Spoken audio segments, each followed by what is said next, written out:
A little AMSR for our followers. ASR, ASMR. I said that. Actually, I said AMSR. And Mo takes his first bite. Wait, let's hear the crunching. Yeah, I'm gonna start the show off since Mo's eating. This is Rob's favorite thing. We call it eating when we should be speaking. I'm back.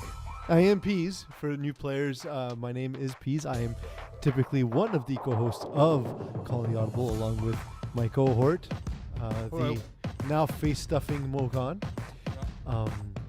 Mo Khan is undergoing a challenge. He has to eat. What is that? What is that, Eagle? How many? So there are 6 Aleppos from Arush, the Lebanese, Armenian. Someone will get mad if I say that wrong. Armenian pizza place. So we got 6 of them. He has the show to finish them all. You do have a job to do, by the way. You still need to host the show. Yeah. I have a feeling I'm pulling double duty. It's okay because I missed 2 shows. I did drop a video for you guys while I was away, so that was a nice video. Fun. Yeah, it was. I gotta say, I missed you guys a lot. It was just too peaceful and quiet, and no one was bothering me. It was really weird. Not used to that. Yeah, we weren't bothering you at all. Yeah, it was really weird. No. Welcome back. Thanks, bud. Welcome back to your own show, Mo. I know, I'm back. Tasty so far? First time you had these? We're good, man. We're ready to roll here. We got to pace ourselves. You see, last week, Eagle, in his bold statement, I would finish 50 candies in 10 minutes. Okay. That's 5. Now, that's definitely hyperbole because it's quite literally impossible. Well, so it's only possible if you do it in 14 minutes. So you actually screwed up by slowing down. You should just hammer them all to begin with. You would have been so sick after, though. You mean like I don't think the time to unwrap, put it in your mouth, chew, and grab the next one. I don't think you need 10 minutes is 10 seconds of candy almost, right? You need to get yourself a sub-eagle who can unwrap the candies for you and shove them into your face. Yeah, see, I was dealing with Iggy and Mo, so they're not that's helping. tough. He placed them in order. Smarties, Kit Kat, all that stuff in order. So he was going at it one by one. Oh, was it order in terms of ease of eating, or just the candies you like the best, or are you saving the best ones for the finish line? My technique was I reached into the box, I grabbed a few, and I ate those ones. The stories are conflicting. I don't know who to believe. I was setting up the wrappers, your defense? so I know of which ones I ate. I got the 37.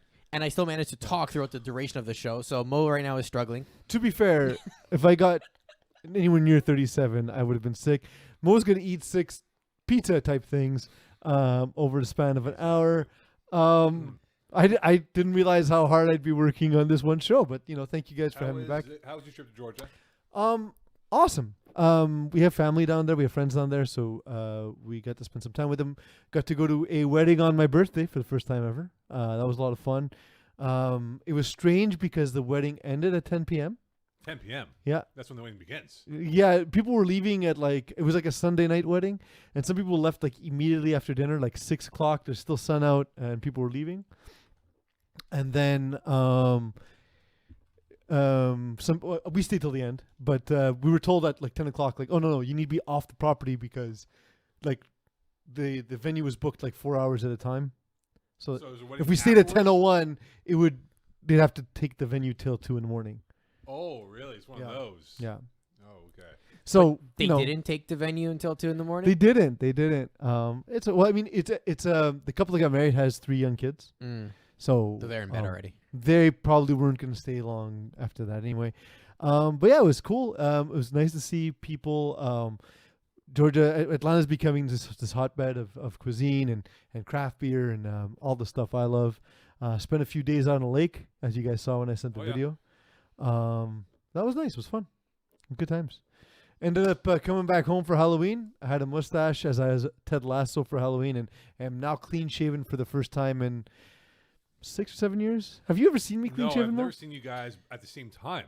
At the same time. That is true. I've seen Eagle clean shaven at times, right? But you never. But this is I thought this is because we have a big wedding this weekend coming up, which is Justin Blanchard's wedding. Oh no, my wife's infuriated that I didn't remind her that there was a wedding, and she wouldn't let me shave if had she known that we were in fact going to be going, or had she remembered we were going to a wedding. Saturday, right? She is. Okay. But she didn't realize it was the week after Halloween, and so as such is irritated that I won't have facial hair because she doesn't like the way I look without facial hair. How long will that grow? It'll be pretty clean until probably Thursday or Friday, and then there'll be some stubble. I'll have a 5 o'clock shadow going by Saturday. All right. So Peeze FPF religious excursion has been completed. Congratulations. Highlights have been fantastic. 10 o'clock over. So before we get into the dibble-dally of what we did this week for FPF, the winter registration is now officially open for 2022. So Eagle, please lay out the lay of the land for what will be, hopefully, fingers crossed, a proper season as we hope to see, and a winter season that we've not seen in 2 years. Yep. So registration is open. We're using the same caps that we usually do for most divisions, with some exceptions. Whatever your rating is for fall will continue into winter. Again, we're kind of in that shift of season right now. We do have discretion to change. Some people that are brand new, we might boost them or at the end and then shift their divisions around, but we'll deal with that when we get to the end of Fall Cup. It'll be something later on.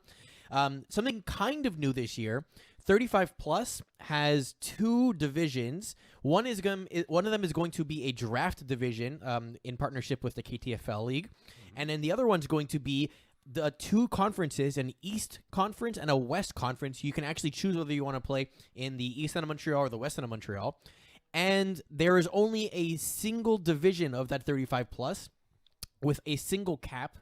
Same things happening in Division 2 and same things happening in Co-Ed 1 of a new quarterback flex cap. Elaborate for us, please. So what we've now done is in those highest divisions where either we used to have unlimited cap space for a quarterback or we did put one, we ended up limiting the people that could play the position. So imagine like you have a team, and a good example is someone like Tam Villadeth, right? He has Power Rangers. He was quarterback for that team for a long period of time. They got to a point where he's too good to play quarterback, so you have to find another quarterback because you don't fit the highest level of competition in co-ed. So what this quarterback flex cap allows you to do is exceed the quarterback cap, but in doing so, take a penalty on your overall offensive cap for your roster.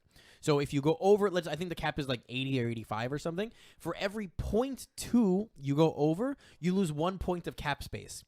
So that way, you can never technically ever not be able to play in the highest division, but you have to manage your roster accordingly in order for that to happen. So the strength you get from a stronger quarterback diminishes the strength you're going to have on your roster. So, as I know we had talked about this behind the scenes, is the quarterback cap the same for co-ed as it was in previous seasons considering this? I want to say yes, Because but I'm going to have to confirm. We were a bit worried because there's a lot of unrated players in co-ed and lowly rated players in co-ed that we felt as though there might be just a great disparity between the quarterbacks that play in co-ed. So that's something to monitor in any case. Look, whenever we make a rule change, we're all well aware that they may not work. We've repealed rules in the past. We've implemented rules and then changed them after we see how it works in a real sense, right? So, and that's especially true of the cap. Like Eagle, if you remember, Mo as well. You actually played in an era where there was no cap. I played in an era where there was no cap. So did Eagle. And then when the cap was introduced, it kind of felt sort of it was more of a gut feel thing, and we saw that okay, well down the line though, what happens is we have sort of an idea of how good a team is, and the cap wouldn't get adjusted based on their actual performance. So that's something we've adjusted. All these things are things we've looked at. It often takes us more than one season to get it right. So if that is the case, Eagle, we'll have to monitor the progress and take a look. I will have to say, as someone who throws an FPF, I've been moving up through divisions.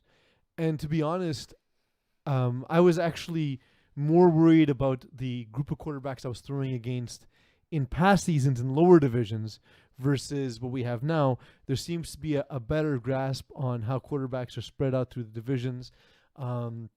So we keep saying, for example, in winter, I'll be locked at Division 4. But keep in mind that a lot of what was Division D is now going to be pushed up to Division 4. Maybe even 3. Maybe even 3, Some depending even how well you 2. did. Yeah, so essentially, if you want to throw under Division 4 and your rating doesn't permit you to, we're going to make you sign a waiver saying that you're worse than Peeze at quarterback. Do we have any napkins, by the way? Greatest punishment They of actually all. asked me if I wanted napkins, and I said no. Why? It's part of the struggle. Yeah. So just to ask you, Real It'll ones be only. fine. We have something somewhere. I'll find something. fair enough. So just since you're going away from the mic, Eagle, I'll ask you, Peeze. The benefit of having this rule for quarterbacks is what? Because again, we were talking about if you're higher like a Dan Lazara, you might dock yourself a couple of points here and there. So what benefit does it have if you have a star quarterback but not enough depth to work with? So, in the men's division, especially, the team is as strong as the quarterback. So, teams need to have at least sort of a competent quarterback play for the division in order to be truly competitive. And the divisions that have been targeted for this rule are divisions that are smaller in nature. And so it allows someone like, for example, you mentioned Dan Lazara, it allows him to go back and throw in Division 2, but it handicaps him that he can't put together the strongest team possible. Now, the risk is, of course, that someone like Dan or someone who's in a similar position says, yeah, you know what, I'll throw in Div 2 with a couple of Div 1 all-stars, but then also go get some unrated guys or some lowly rated guys in Div 6 who are actually like college or university players. Because as we've talked about in recent years, we've seen that as a growing trend, Division 6, Division 5, where the quarterbacks are weaker. That's not always true of receivers, defenders. It's not always true of the supporting cast, who often come from very spectacular athletic backgrounds. Mm-hmm. And I really, really stretched that sentence out. At times I forgot what I was saying. I just really want to make sure that, Mo, you had time to chew and swallow, and we're safe. Yeah, we're good. My sentences are like a condom this week. They're just here to keep you safe. Amazing. Perfect. The other thing to remind people with is that we've removed the 3-team limit for players. So you can actually play in every single division. That's great for subs, by the way. Honestly, as a team captain, it's a great idea. Go ahead, though, Eagle. The only caveat is come registration. Our Sched Builder app doesn't support if you're on more than 3 teams for solving for conflicts. So if you want to register for more than 3 teams, go ahead. But you may have schedule conflicts, and there's nothing we can do about it at this time around. All so right, if you want to join a team, make sure you afterwards, decide which teams are your priority, and also make that clear to your captain. Don't be a jerk. Like, so if this team is your 3rd or 4th priority, let them know, like, hey, I might get 2 or 3 conflicts during the season. That won't be the case for the playoffs, though, Eagle, right? Not guaranteed, but less likely. Not guaranteed, but yeah, less likely. I mean, there's less teams, so yeah. It's I hope possible. there is chaos like that. I really do. All right, and last but not least, the rules committee is coming up, so the rule suggestion box is open to be submitting rules. Yeah, here. it's available until the end of the week. I'll be posting the link once again on the Facebook page, but it's already there. It should be in captain's inboxes as well. Right now, I think we have about 8 or so rule suggestions that have been proposed by the community. On top of those, that staff and the referees are already going to look at as well. Is the quote-unquote onside kick rule? It is one of the things we're going to be talking awesome. about. I'm looking forward to that. I hope. Are you for that or against it? 100% for it. I'm for it as well. Because if you can sacrifice sort of a timeout and or a convert attempt to get the ball back, it makes the end of game scenarios more interesting. Also because 9-point lead with 5 plays up, it's over. Yeah. You have the ball, it's over. But now there's that whole idea that maybe you get the ball back before 5 plays, you hit it for a touchdown, and maybe you get a 3 and out, 4 and out, whatever it might be, and bam, you get the ball back with maybe 2 plays left. Or but like if you score, Yeah. and then you have sort of either, like I said, whatever it requires, timeouts or whatever it requires for you to do that, or is it the rule suggestion that I had suggested was you need to have a timeout to do it. Right. It needs to be at the end in the last 2 minutes of either half. You can only do this once per game. Right. And what it is that so the 1 point converts from the 5-yard line, the 2 point converts from the 8 Eagle. 2 points from the 10. 10, sure, whatever. It's only 10-yard line. And then so you run this from the 15, and you, instead of getting an extra point, you get the ball back, and we had to discuss where it's going to be, either midfield or wherever it is. The point is to give an extra, to play for an extra possession. I think it's interesting because, again, if you leave it so that at the end of either half, you can, let's say, go up by 2 scores and get the ball in the second half, or if it's just for end of game scenarios, again, I think it's really interesting because it just makes games that just sort of, die out quietly, makes them a little more interesting. And the concern last year was apparently people felt as though there was increased risk of injury, but people run plays from 15 yards away all the time. It's not a Hail Mary. It's not No, you're not running into people for onside. It's not. It'll be designed plays from the 15-yard line. All right, so let's talk about the week that was. I know, Peeze, you're back in the fold of things now with FPF since you were in Georgia on your FPF religious trip. So we're now 3 Church weeks. of Bourbon. Yeah, exactly. We're now 3 weeks through. We have one more week left of games before the next round that will come up. The most surprising result in your mind was whether it's tier 1, 2, 3, or complimentary. Well, there was a couple of surprises throughout the league. One was KGP and Blessed playing to a tie. Blessed coming off the huge win against Jean Smezik, and I guess it's just that we continuously underestimate KGP because KGP's a higher division team and has been for a long time, and yet we still underestimated them against a team that's just got to tier 1. Then again, I mean, Blessed we knew them to be better than the division last season, and so that was surprising. I was surprised the Team Ethnic and Glow Gang scored, just that Glow Gang was able to keep Team Ethnic to only 18 points. Right. I've played in many games against Team Ethnic. I missed this season's version of that game, but I've played against Benoit Lawler, and Mo, he's infuriating to play against. He's so good at moving the ball. He's so disciplined. Keeping him to 18 points is a credit to a team that we thought would be weaker than their opponents in that week.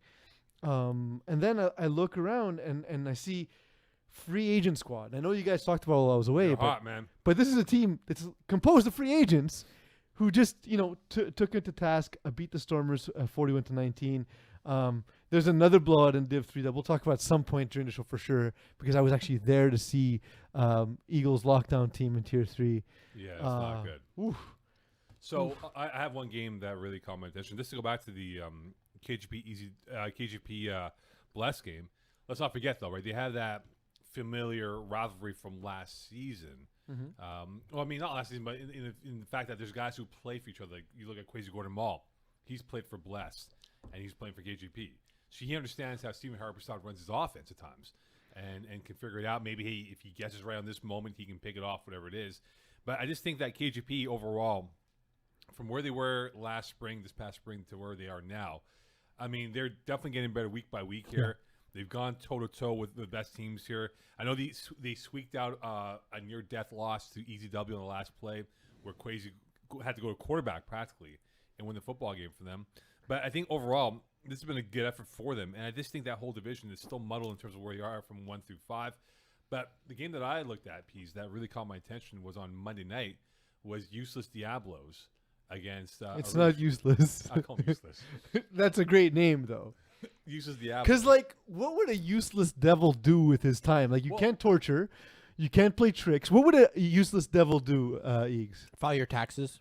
It's just accountants improperly. Accountants yeah, are just it's just things that aren't really even illegal, just inconvenience. And you get a bill you moved my car to an illegal parking zone. I got a $48 ticket. This is terrible. Yeah, but you see, first off, Francois Martin, who we know very well, who's been a part of the league, nice guy, great guy overall. Mm-hmm. Unfortunately, he didn't know that we have a new protocol in place where you submit your roster via the email, website page of the FPF world.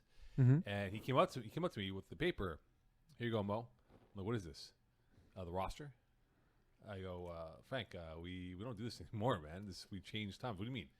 I go, you go on the website. It's 2 seasons already. Yeah, I go, we go on the website. He goes, I don't know where to go. I'm like, you serious? He goes, I've been here for a year and a half. I go, oh. Well, he played last fall. It was by text last fall though. Right. So I had to show him how to do it properly. And it's brought by this old school memory where at the end of the night you would always have these papers piled up from roster sheets. And I'm like, wow, old school stuff. But here's the thing. Yesterday they played a undermanned Arouche team and they won that football game. And I was impressed because they were down. It felt like they were being outclassed, outplayed by Arouche. But they just made big play after big play here. And I was impressed in how overall, if you look at the stats right now for what they did, Alexi Gomal came in for them and had a big pick six, and that kind of turned the table around for Useless Diablos. Mm-hmm. And I think for this challenge, because we talk about Fall Cup Peeze, how it's that you're going against a team you'll never ever face ever again, but you kind of stack yourself up how you rank.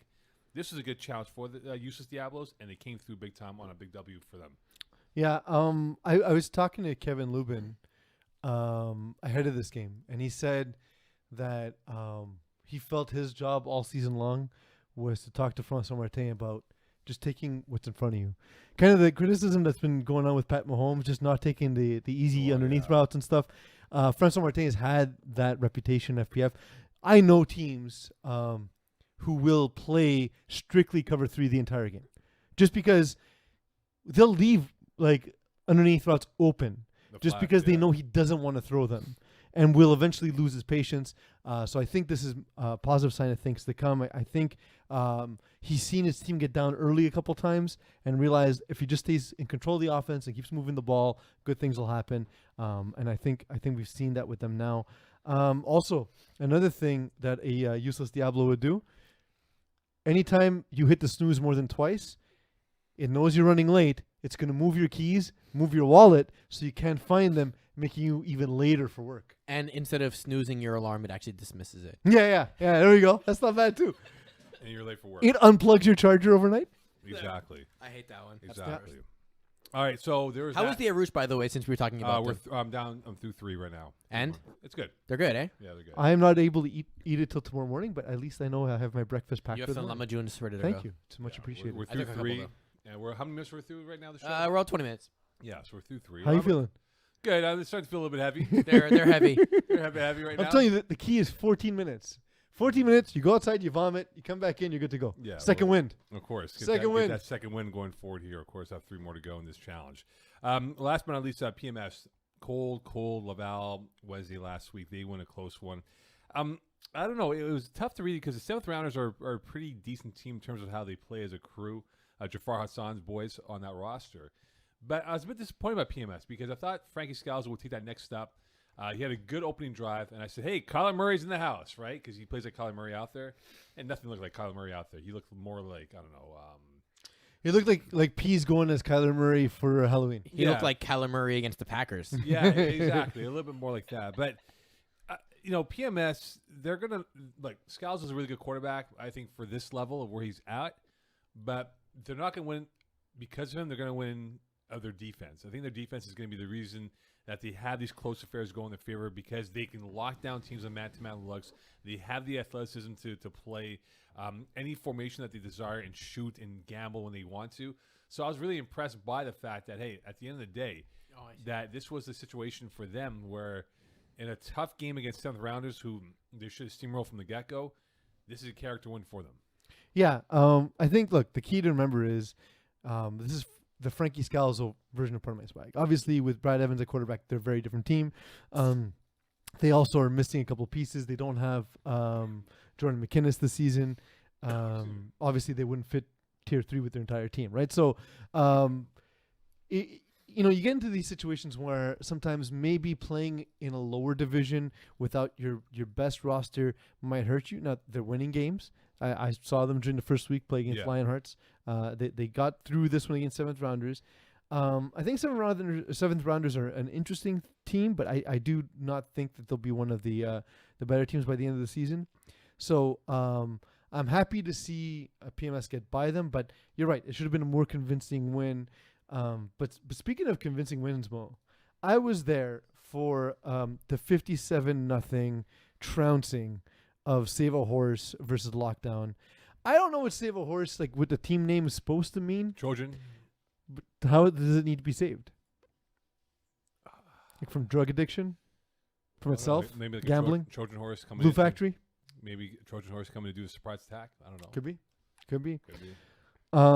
So I will say this. They are a team who looks incredibly athletic. When they play against the best in the division, they're going to struggle because of their lack of experience. The other thing I learned is Terry Tam is not at the level that he last was when we last saw him play a quarterback in FPF. Although he had struggled in the past. When I saw Terry throwing into tier 3, I was like, okay, well, he'll be fine. But being that I actually watched the game, not just looking at the stats, 'cause I know 7 completions, 7 interceptions is obviously bad.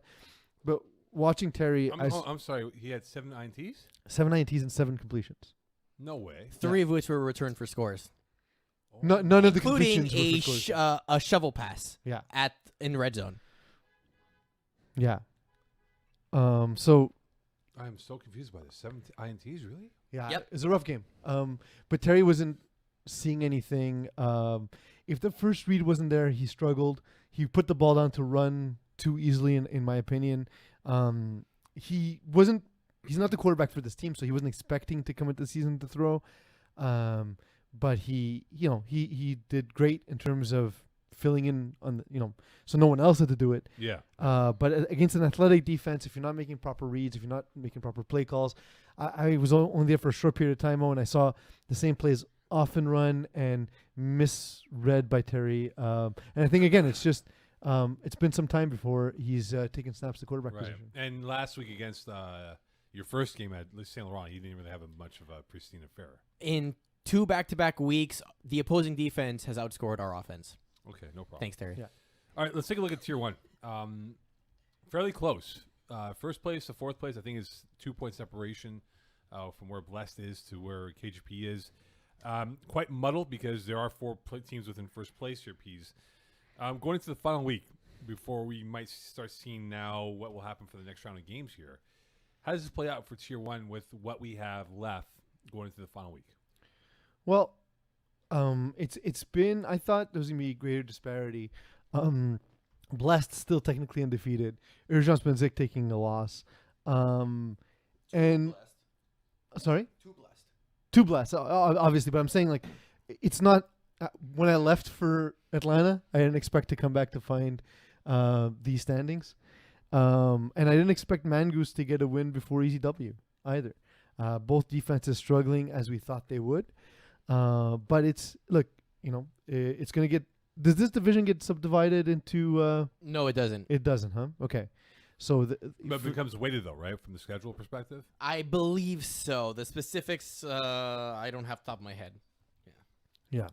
So all that to say, the bottom teams are in for some trying times, but the thing that surprises me most, and I look all this is not that ECW's in last place, but that they've only scored 89 points. I thought they'd lose every game by a close margin, and it's not exactly been that so far. So multiple scores against Apocalypse, close game against KGP, and a close game against Blessed.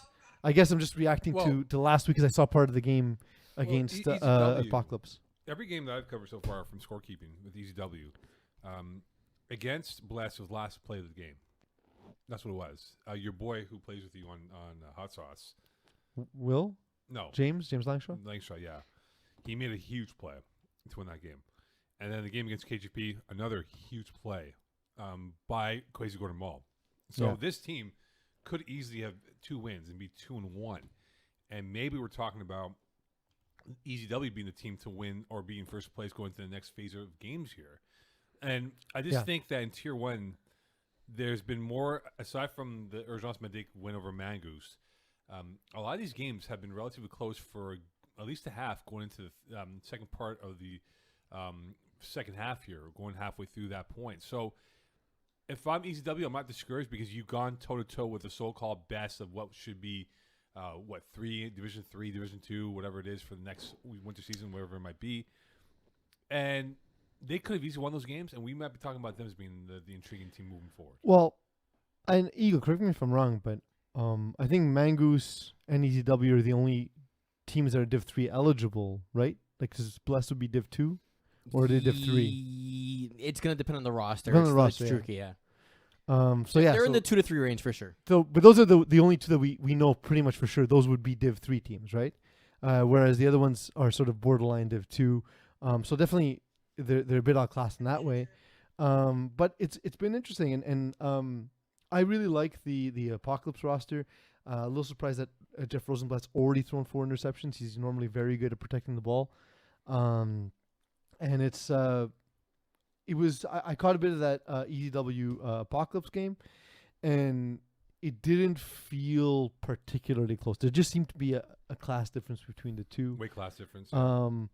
And the score would tell you otherwise. The score, like, it was 20-19 at the half for ECW, but it kind of just felt like at some point Apocalypse will get some stops, and I didn't think ECW. I had no confidence that they would. Right. And then of course when I got home, saw the score. I said, well, yeah, that's kind of how I saw the game going. that's the few things I picked up. Again, I've been away for a couple of weeks though, so it's a lot of my reactions will be overreactions to a single to a couple days of flag football. Okay, so here's your overreaction then. Yeah. Team Ethnic, are they overrated? Because they're Who is rating them, and how much are they rated? Okay, well, are you like when you look at T2, we get the division up here for T2 for where Team Ethnic is. They're in first place. They've completed their season of 4 games, so they don't have another game left over right now. But looking at it right now, you got Team Ethnic, Chocolate Thunder, Arush. So are they overrated in that the rating based on standings is too high? I'm saying that, are they overrated that would you take other teams over them for where they are currently standing right now? Like, I have Chocolate Thunders being better than them. I have Arush being better than them. I have Tough Lungs being better than them, and Bruins being So I better. always laugh at sports media folk when they say overrated, underrated, because it always means I think this or I think the opposite, right? So nothing is ever overrated if you believe that principle, and nothing's ever underrated if you agree with that principle, right? So like, or is it nothing's ever underrated if you don't agree with that principle? So Team Ethnic, to me, I thought they were one of the best teams coming in. They finished as one of the best teams. They're 3-1. They're flawed for sure, but I think they have one of the best passers in the division. I think that their only loss came to Santal, who I think are excellent. They played a tough game against Hot Sauce Sports, but that's just sort of the MO of both of those teams. Those are both teams that won't blow anyone out and will play in games very tightly. And then ended strongly when they beat champion team in Pincellos, right? So they're very good. Are you taking them over? I'd like Thunder? maybe I think maybe Chocolate Thunder is the team I would sort of class as the best team in the division. But it's up there. Like Team Ethnic, Chocolate Thunder, Arush, and probably Centaurs. Maybe those to me are probably the best. That But they come. in regards to their The rest have a glaring weakness. like, look, I know the schedule's kind of different because you're not playing every team. Yeah. But no disrespect, Peeze, to being your Hot Sauce Sports, which has been off to slow Well, start. we haven't had a complete roster. Exactly. Glow entire Gang. season. This ain't the same Glow Gang as they once were. And Pincellos, who are getting a Class 1 education and playing on her Well, they're division. like, and I've spoken to Our boy, Vince Romano, and I was saying, like, yeah, you know what? It's normal to lose games, and it's normal to lose games when you move up a division, right? So there's a definite adjustment in terms of speed and so on, and you're not going to go into 10 games without people knowing who Justin Calix is at this point, right? Because people saw him for a whole season. Yeah. So the better teams will know how to adjust. The better teams will have better personnel to take him away.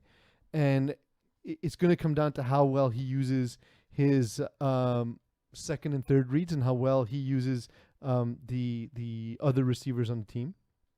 And I think they're a team that's well built to do that because he has such a familiarity with a lot of the players on his team. And we saw, for example, in the finals how great Alejandro DeZazzo can be, right? We saw how effective he can be. We saw, how effective Jordan Ferre can be in moments as a receiver, or Matt Moreau. They have talent across the board. It's the processing speed at the quarterback position for Vince Romano that's going to take some time, but it's going to get there. His plays make sense. His play calls make sense. It's just the ability to read them quickly at the next level, right? And that's where they're lacking. So every team has an issue like that. For them, it's based on moving up. But the teams that I would say are least lacking from a sort of positional standpoint or from a team building standpoint, I think Team Ethnic, Chocolate Thunder, Arush, and Centaur are those ones. Yeah, I think, look, again, from Team Ethnic's perspective, I'm taking Chocolate Thunder over them.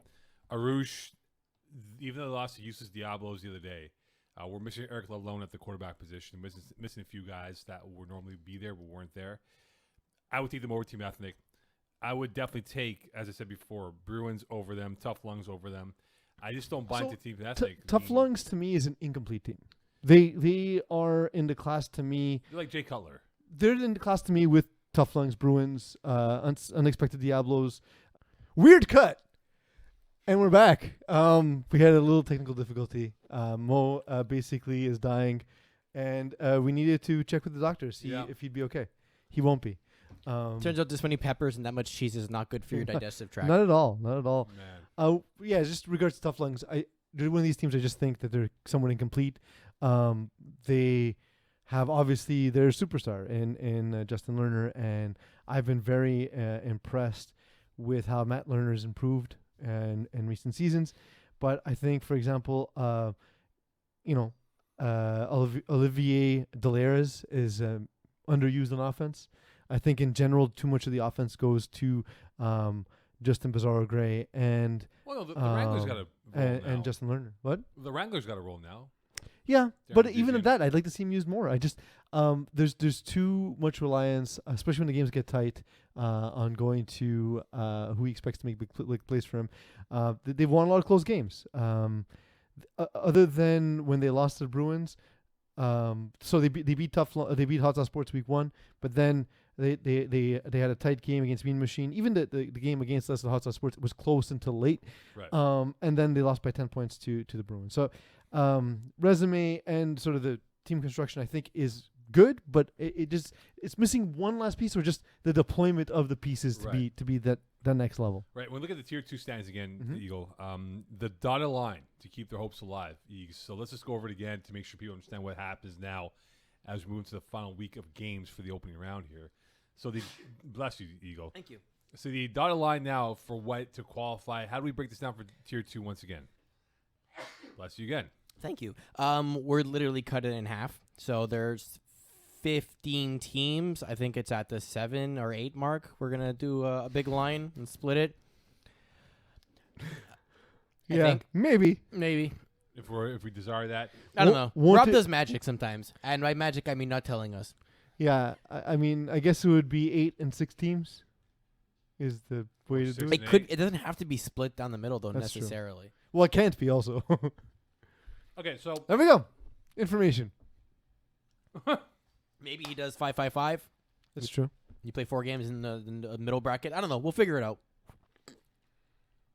Like I said, Rob didn't tell us. you're not very confident right now about what's going to happen. Well, we just don't know. Okay. We know there's a split for the qualifying round. Okay, so we let's- just don't know what the let's split just is. imaginary dotted line here. Let's say the dotted line is at 8. Okay, so the top 8 make it to the next round of what they advance through. Peeze, is there a team like, say, for example, the Ravens, Mean Machine, Los Siete Amigos, KGP Raw that can perhaps work their way in and finagle themselves into a lower spot in the top 8? Ravens will need a win. The tie really hurts them. But they looked impressive in a rematch against Pincellos in week 2. Yeah. They did take a loss to Bruins. That one surprised me. I thought Ravens just had this version of Ravens. I thought was better than this version of Bruins. Right. But it didn't pan out. And of course, they had that week 1 tie to Glowgang, which I think was a surprise to all of us. So I think if they get a win, there's a lot of new pieces in here for Joel Hull that we see. For example, the Ledoux brothers joining the fold. I think if they sort of make that jump, they're gonna be tough to deal with in the next round. So when we look at tier 3, there's 6 undefeated teams in tier 3. Are you surprised by that? Yes, yes for one reason, and no for an unrelated reason. The reason I'm not surprised by it is that there's in the lowest division there's always teams that we have less of an idea about, right? So I'm not surprised part of my swag is 3-0 because they're division dodgers. Very clearly, we all know that to be the case. But we didn't know anything about Save a Horse. We didn't know anything about Free Agent Squad, obviously, because they weren't even built. Well, I as mean, we knew they traditional were teams. free agents. Well, yes, but we didn't know anything about their ability to play the game. We didn't really know much about the West Yard also in terms of how they compete. So obviously, Warriors with Fergenbaum and them boys, as well as part of my swag with Frankie Scalzo at quarterback. Frankie Scalzo, of course, not Brad Evans, but as we discussed, familiarity with the team and a good athlete and the ability to make plays. Those are the teams that don't surprise me. So I knew there would be unidentified quantities, and we don't even know, for example, how good Save a Horse is, because the teams that they've played against, for example, they got a huge win against Lockdown, but I think we could have got a grade school team together. an FPF junior team with the youngest group of juniors, and they would have beaten lockdown this current week. You know, do we know much about Demons? Do we know much about the Stormers? Like, nobody's put up more than 12 points against them, right? So, like, 30 points allowed in 3 games, but have they faced a complete offense yet? You know, they haven't faced the PMS. They haven't faced a West Yard. They haven't faced, you know, a lot of the better teams in this tier. Well, the thing is, when I look at this division, 55% of the league is above 500, which I think is a good thing. Yeah. Because that shows that there's competitive balance in this whole league. When you look at the 2-1 teams in Tier 3, would you say that there is better? There are a bunch of teams in 2-1. I was just have my train of thought. I thought you were like looking at something outside. No, I was just looking straight at it. So it's like, is someone am I being towed? No, you're not being towed. Thankfully not. Would you say there is some 2-1 teams that are better than? Because again, we don't know about the 3-0 teams, but we do know about the 2-1, like the Toon Squad. We know about 7th rounders. We know about Lionhearts. These are teams that we were familiar with. But would you say right now that you're more comfortable saying they're a better team than the unknown 3-0s? I mean, I think I'd like to see, for example, a team like FSU go toe-to-toe with, you know, Save a Horse, for example, just to see what that looks like, because they can match them athletically, at least. You know what I mean? Killer Rays are a team we've seen a little bit of in the past. And, you know, to Tyler Vandersweep's credit, he's thrown 13 touchdowns to 2 interceptions so far this season. So 13 touchdowns in 3 games in Tier 3s, that's a big deal. You know what I mean? That's gonna win you games. So I want to see sort of these young athletic teams competing against that. And you know what? Let's see how some of the better undefeated teams, some of the more quantifiable challengers like Warriors and part of my swag do against some of these unknown quantities. Well, I think that's the intriguing part, because whatever we do for Tier 3, again, we don't know what the split will be. Is that correct, Eagle? That is correct. This one's going to be probably more obvious, though, because there's 20 teams, so it's a nice even number. So 5 groups of 4 or 2 groups of 10 or so whatever. The dotted line could be at the 10 mark, or maybe 4 groups of 5. Then. I'm surprised by Save the Turtles being 0-2. Well, no, because we spoke about it. Iggy and I spoke about it last week. And I did hear that conversation. That's true. And are we disappointed? Yeah, I think that they've underachieved dramatically. I thought we all had high hopes for them, but we go back to their loss to the Orioles in the spring season. It feels like they have never really recovered, because I'm not saying that they had an easy schedule in spring season that gave them a bloated schedule, but they were definitely given a generous schedule of what they did. And they capitalized. You can't blame them for that. And now taking a step up in the weight class of, you know, some of these teams being a melange of whatever they are normally, I think they're getting, again, a FPF education that, hey, like with Pincello's, you're going to have to really adapt and really learn how to become a better football team, not just from your athleticism, but just from an FPF mental standpoint of knowing certain situations that's being presented to you during a football game. Are you surprised that Lionhearts have improved the way they have? Well, they got ripped in the first game. Yeah. But then they gone 2-1 since then. They lost to who again? PMS, was it? It was PMS, and it was a blowout. Yeah, it was in Laval. Yeah, we were both there. Yes, we were both there. And I was like, my God, I go, man, like, I don't know how these guys are going to adapt, but I give them full props. They've rebounded well. They're now in a position to be in a situation where they're going to have a chance to make a deep run in this whole format. And now my question for them is that if PMS is the ultimate standard in this division, if they were to go against them part 2 at some point, because there's going to be repeat matchups at some point during this whole process, how do they do the second go around against the so-called better teams of this whole process? That's going to be, of course, that remains to be seen. We'll have to see how that works Are they out. going to adapt? Because that first week, they just look lost. Admittedly, their quarterback, Nick DeLisi, had never played in FPF before, and he's going against the PMS defense, so he went 1 TD, 5 ANTs, right? That's like Terry Tam numbers right there. So Terry wishes those were his numbers. This week, I mean, he went 4-3 against Post Malone's Knights. And Post Malone's Knights is a team, look, you know, they have on their team Kareem Chilcott, who I play with, Jeremy Ledoux, Alexis Dubois. I know Iggy Magnets wasn't there, but defensively, you know, Andrew Rubinovich, these are guys we recognize in FPF, right? So the fact that this team was able, Lionhearts was able to score 27 against a good defense despite throwing 3 interceptions. I want to give them credit for that, because this is a team where I've played against them in the past. I've met with them in the past. They're a team that would have folded when things weren't going well early in a game. So to show the toughness to come back in the second half and outscore their opponents 21-6, who are an experienced opponent, that shows me that maybe they'll be okay in the second round. I'm really excited. You know, again, FPF Cup is the present moment, but I'm really excited for some of these teams going towards winter season. Yeah. Because now, Peeze, we're asking ourselves this question, like, hey, we're in a position now where we're saying there's teams who now, again, more than half of the division currently is above 500, which is good news. Mm-hmm. Can that carry over for them going towards winter 2022? Definitely. Our team tends to struggle every fall for whatever reason. It's often with guys missing, but I found it to be a useful tune-up. Like, obviously, you want to win money. You want to win even if you don't want to win money, you want to win your bracket. Postseason means free football. Everyone loves that. But the thing is that above all else, it keeps you playing flag. If you remember, Mo, we used to have a huge layoff between the spring season and winter. Yeah, it was almost 4 months, 5 months. Now teams come in winter and they're ready to go. Yeah. Game one, the offenses look crisp, and I think the fall season has contributed to that in a lot of ways. Absolutely. All right. Co-ed? Co-ed, yes. I was going to get co-ed up right now, actually, in fact. So co-ed now, like Lasec, this is a team that Iggs and I were very impressed by because they almost won their first game last week, Peeze. Can I just say something about co-ed for 5 Yes, seconds? go for I'll try and make it as quick as possible. I know we're running late. I played my first co-ed game ever. Yeah, no, you're in co-ed this year. Yeah, I'm playing with Kiss My End Zone. Lexi invited me. He made the terrible mistake of asking me to quarterback. God. But honestly, I just want to say it's an absolute privilege. Co-ed is something I've believed in for a long time in FPF. I'm really happy that we've made it a priority. And my wife has no interest in playing any sports, especially not flag football.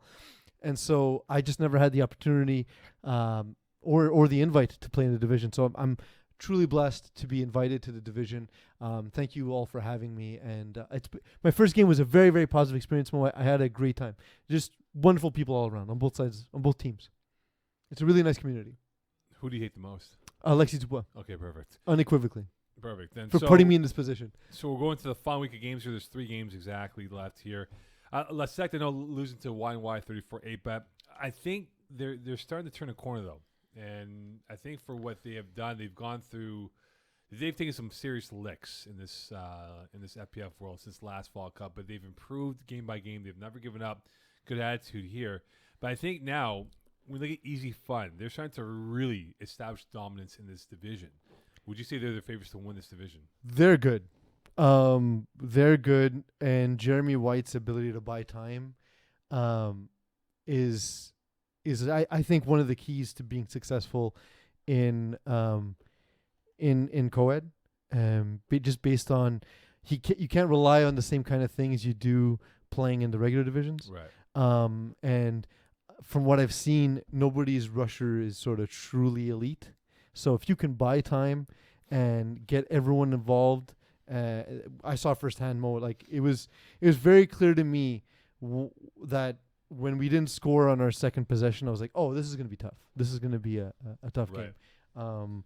And I give them all the credit in the world, and we didn't get a stop on them at all. And it was impressive. It was impressive to see. And I think Jeremy White, with this specific group that he's assembled, absolutely are the front runner. Iggs, for a compliment for co-ed division here, how will this work here in terms of the No splits. They just continue on. They're kind of like just a regular season-ish type of And thing. then Maybe it's some waiting, but there's no. It's gonna be like tier 1. It's just gonna happen. All right then. Some words of wisdom, Peeze. I know we've yet to hear your words of wisdom so far this year. What would you like the words of wisdom to be about? Let us go with. Because I did not prepare this. I know you did not. Tier 3. Tier 3. The newbie teams in Tier 3 who are trying to establish themselves in the prison yard of being the OGs or trying to be an OG in this whole FPF prison. Yeah. So first of all, much like being in actual prison, you got to beat up on the weakest teams you can find, right? So if you have a chance, to lay a whooping on somebody, don't worry about it. Everybody gets whooped. My second game in FPF Mo, we lost 46-0 to Les Affreux and Matt Damon, and that was the beginning of a wonderful friendship between me and Matt Damon, right? Because I then went to go talk to him and said, "Hey, dude, you kicked our ass. Why did you kick our ass? What did you do against us?" And then I realized by talking to people in the league, by taking your lumps, you're gonna learn a lot and you're gonna learn quickly. I made friends with Eagle that way. I reached out to you and said, "Hey, it was you and Andrew Dana was writing the article for our division at the time," and I said, guys, how can you help us improve? Reached out to him, and they set up a practice, and it gave us a lot of concepts, and it helped us improve in a really short period of time. So much so that experience helped that Eagle and I offer that help all the time to new teams. We'll go see your games. We'll visit with you. We'll give you suggestions. Guys, offenses, I see new teams all the time with wristbands with 18, 20 different plays. You need 4 plays, including red zone. You need 1 red zone play and 3 other plays, and one of them is all hooks. And that's all you need in FPF. If you think I'm kidding, watch a Div 1 final. I remember watching a Div 1 final with Kevin Wyatt throwing, the greatest FPF quarterback, who ran 3 plays the entire game and 1 in the red zone. Slants, hooks. It was all slants. It was hooks. It was a triple deep, and then his red zone play, and he ran it over and over and over and over. And I'm not saying that it'll last you your entire tenure, but in a specific game, if you have 4 plays that are working, don't run a different play. Run the 4 plays until they show you they can stop them. Worst case, you mirror them. Like you flip it, so whatever you're running on the left side of the field, you're on the right side of the field. Boom, you have 2 plays. And then you learn how to hide it in trips. You learn how to use motion to hide it eventually. But you're running versions of the same play. Eagle, in recent history, I've beaten up on lockdown, right? Well, I mean, back in the spring season, yes, he did. Spring in the game. I also had 3 guys go down in the first 3 plays. Irrelevant. But fine. But you know the plays I'm running. Oh, yeah. Right? Yeah. How many different plays do I run against you? Like 4 or 5. But did you have Maximum like a 5. career game against them, Eagle? Like, didn't you have like a I sack? had 2 TDs. Yeah, 2 TDs. Yeah. 2 TDs on offense. Yeah. And a sack. Yeah. What was it? But that's not I the did have a point. sack. That's not the point. The point of the conversation is that in both, let's say those 2 games combined, I think I scored 10 or 11 touchdowns in those 2 games, right? Yeah, something like that. And in the last 2 games. And I didn't do anything special. I ran the same set of 4 or 5 plays against you both times because the strength of my team is plays to the weakness of your team, and therefore I knew they would work, right? So that's not going to work unless you have an intimate knowledge against another team. But run your 4 or 5 plays until you're perfect. Right. Then start to add other plays. But really, it might take you a full season. It might take you 2 full seasons to develop 4 plays that work.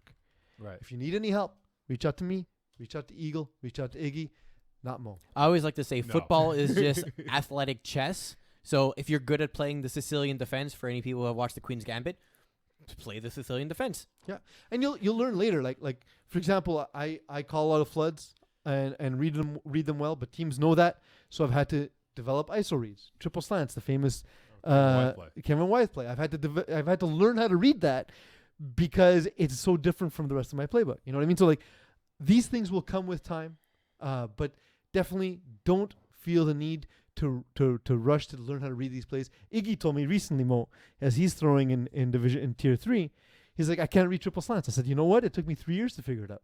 It took me 3 years to figure out how to call it in the huddle so that everyone ends up where I need them to be, and then how to read the defense according to do I go to this side of the flood or the other side, and It's so all on. about eye manipulation of the triple slants. That's what it comes Eye manipulation and just keying on what does this defense do, and when this guy moves, what does that mean for my play? And that's all it is. Exactly. Throwing to where the defense is not.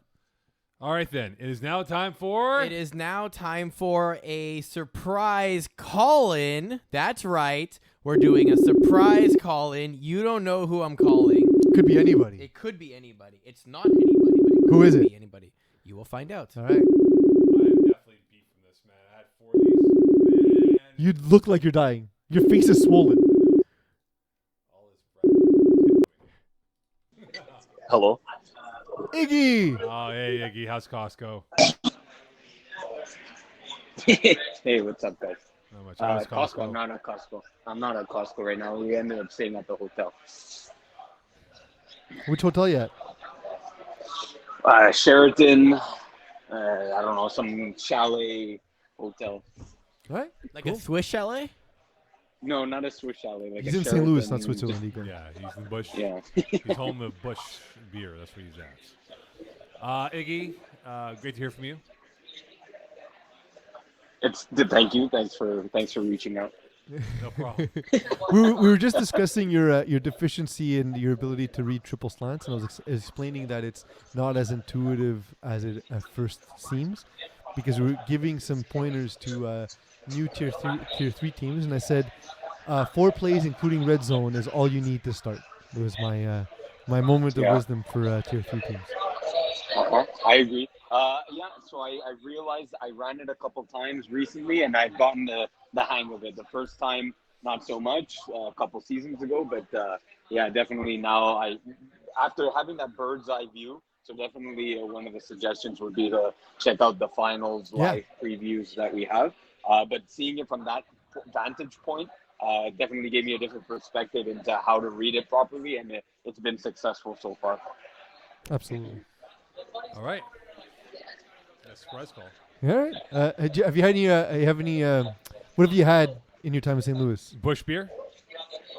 Not Bush beer, no, but I had a Missouri American barbecue. Nice. A very nice, delicate brisket. Brisket usually is like number 3 on my list of American barbecue. You know, I have ribs, maybe even smoked chicken above brisket, but the brisket that I had here was fantastic. It was the equivalent of a Montreal smoked meat in terms of juiciness, tenderness, and just melt in your mouth. So it was definitely American barbecue. FYI, I finished 4 out of the 6 Arush pizzas. He failed miserably. Yeah. Yeah, they looked. I saw them on Instagram. They looked plentiful and bountiful. So They 4 were out of both. 6 is actually not too bad. Yeah. Man. So if you do percentages, I did 37 of 50, which is higher than 4 of 6. Oh, listen, you're going to make me eat 5. I'll eat 5 to get that. Well, will you eat 37 candies next week? Hell's no. So it looks like Eagle wins. Just saying. Iggy, final rule. Eagle wins. Yeah, Eagle wins. There we go. Eagle wins. That's a horse bleed thing. He had small little candy snacks. I'm eating dough that's going to make me gluten, like a gluten tender. No. Gluten Eagle was insensitive. drinking diabetes. I know. I'm just I was pumping, like, thinking, stuff into my heart. I was thinking of like how like you gave him a hard time, but then I was thinking, I'm like, he had 40 pieces of candy that he shoved into his mouth. I don't know how you guys do like these eating challenges. I can't do I it. would have finished it if I didn't have to work and type and talk. Oh, I'm sorry, Eagle. There was 2 of us talking. Understandable. You do all that work. I finished it when I went home. So Mo ate for most of the show and did nothing. I did nothing. So absolutely. you could have done the same thing, Eagle. I mean, I got myself a 2-week break. With, Peeze back in the fold. Here. I'm a professional. I do owe you 2 weeks. I do owe you 2 weeks, Exactly, brother. You're right. Exactly. Iggy, you have an article coming up anytime soon, or how does travel work for you when it comes to writing? Yeah, exactly. No, they some because they end up being some late nights and whatnot. I think most likely is that I do not come out with an article. I mentioned it in my previous article, so thanks for reading. My first article of the season should be out by the end of the week. So I'm kind of spelling for Iggy, but myself, Iggy, and Alexia are writing for all of fall season this season. So I'm definitely out there to cover for Iggy this week. And Iggy, man, have a good time, and we'll talk to you soon. Cool, thank you. All All right, be cool. good, brother. I'll Safe enjoy travels home. my Nashville hot chicken sandwich coming up. I love Nashville hot chicken, man. Although if it's not Bolton's, yeah. is it really Nashville hot chicken? I don't know. You tell me. No. The answer is no. All right, Okay. be good, brother. Later, man. care, All man. right, thanks, guys. Bye. All right, and it is now time for Games of the Week. Let's do it. The Y'all know how gluten this edition. goes.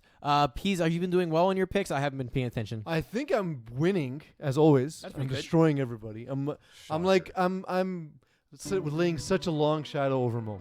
You can't even see Mo. Please. He's left in darkness. All right, let's we start go. with Song's awesome, Tier by the way. 1. We're going to go with Easy W versus KGP. KGP. KGP. The Apocalypse versus Mangoose. Apocalypse. Mangoose. And Blessed versus Urgence Medic. This is a rematch of their previous game in Week 2. UM. I can't see Blessed winning this game twice back to back. But I will say this, they'll win it the third time. This time, give me Arizona Tick. Tier 2, Glow Gang Bruins. Bruins. Ravens, tough lungs. Ravens. Tough lungs. The best match of the week. Hot Sauce Sports, Pincellos. It's got to be Hot Sauce Sports by 50, right? I'm going Pincellos. Well, we are. It's a good pick because we are Justin Blanchardless because he He will is be getting preoccupied. married the night before, so I'll be hungover. Oh, the night before. Yeah. We play Sunday. Saturday. Oh, Sunday. Okay, my bad. Sorry, I thought it was a Wednesday game. My bad. So Justin's wedding is the night before. yeah, you guys are finished. Yeah. Give me Pincellos. Hot Sauce Sports by 50. If you lose, anything happens between you and Romano? Any side bets? I think if we. He's my co-host here. Yeah, he'll co-host the show. I'll take a week off. That's awesome. There you go. Exactly. Los Siete Amigos, Grim Reapers. Reapers, man. LSA's had a tough go. This Yeah, Reaper's defense is legit. That's a good team. Reapers. Mean Machine, Arush. Well, they sponsored the episode, so like. I mean, I paid for this. Yeah. So no sponsor. We're just free plugs. I'll go with Arush. All right. Unexpected Diablos, KGP, Raw. Unexpected Diablos. I'm not going to use this Diablos. I'm going to go with KGP Raw on this. Chocolate Thunder, Centaur. Thunder. Tier 3, Fighting Cones, Lionhearts. Lionhearts. 7th Rounders, Penetrators. 7th rounders. Yeah, give me the Rounders. Lockdown, the West Yard. Lockdown has a quarterback this week. Lockdown. Lockdown's quarterback has never played FPF. Give me the West Yard. Toon Squad, Trailer Park Boys. Toon Squad. Toon Squad. Tim Brandy, Save the Turftles. Tim Brandy. Brandy played awful last week, but give me them this week. Yeah, I think Save the Turtles. Turtles just seem out of their element. Double header for Save the Turftles. They have Post Malone's Nights immediately after. Post Malone. Is Iggy back? It's on Sunday, probably, unless he has to fly out again. Sure. I'll go Post Malone's Nights. I'll go Post Malone. I think Iggy's back because I think he's there at our co-ed game. So Free Agent Squad, Killer Rays. free agent squad, but I like this game. Yeah, Freedom Squad. Sneaky game. Demons, 2 Inches Gang. Demons. The Stormers, Warriors. Warriors. Fighting Cones, FSU. FSU. Save a Horse, Pardon My Swag. GMS. Pardon my sweat. And co-ed, 3 games left. Kiss Actually, My you End know Zone. what? Give me Save a Horse because I think the athleticism will give Scalzo a tough time. All right. Kiss My End Zone, La Sect. Kiss my end zone by 50. Yeah, because man zone. Wait, has La Sect won a game yet? You almost did. But have they won a game yet in FPF? Not yet. So much pressure. Jesus. Why couldn't they just win last week? Doubleheader, Y&Y versus Kiss My End Zone. Kiss my end zone by 50. Why? And last game, The Rock versus Easy Fun. Easy fun. I will go with Easy Fun. That's the first time we actually play the whole track doing Picks of the Week this year. Cool. Oh, nice. I mean, no, that means you guys are taking too long. I was trying to pace it. I was trying to see what the end of the song was. All right, But before we sign off, though, one more thing to look at. When is the next round of the Fall Cup schedule coming out here? soon. I honestly don't even know what the date is. We're going to finish this round, and then I think there's like a little half week or a week in between where we build a new schedule and then we post it.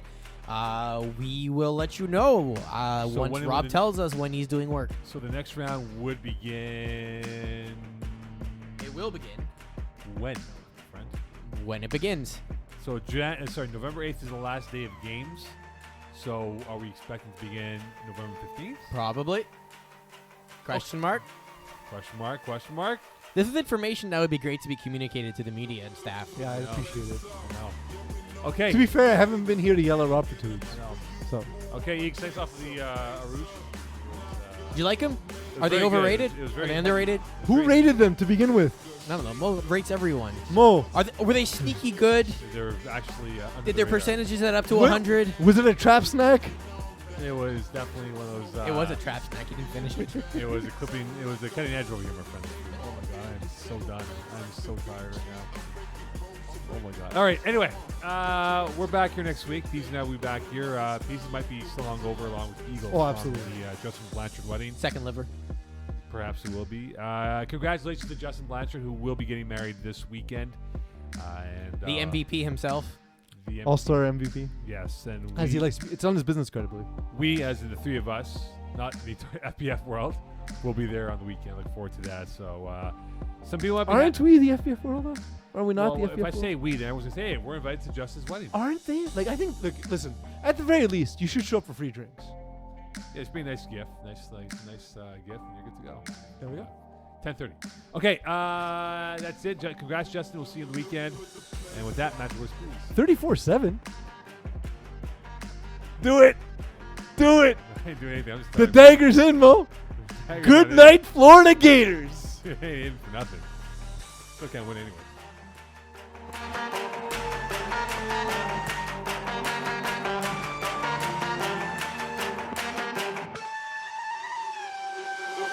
Put the place up, yeah, we know what we made of. Can't get enough of you, boo, I'm a chaser. Face up, now I feel a little major. Blink of an eye, ego, I'm a taker.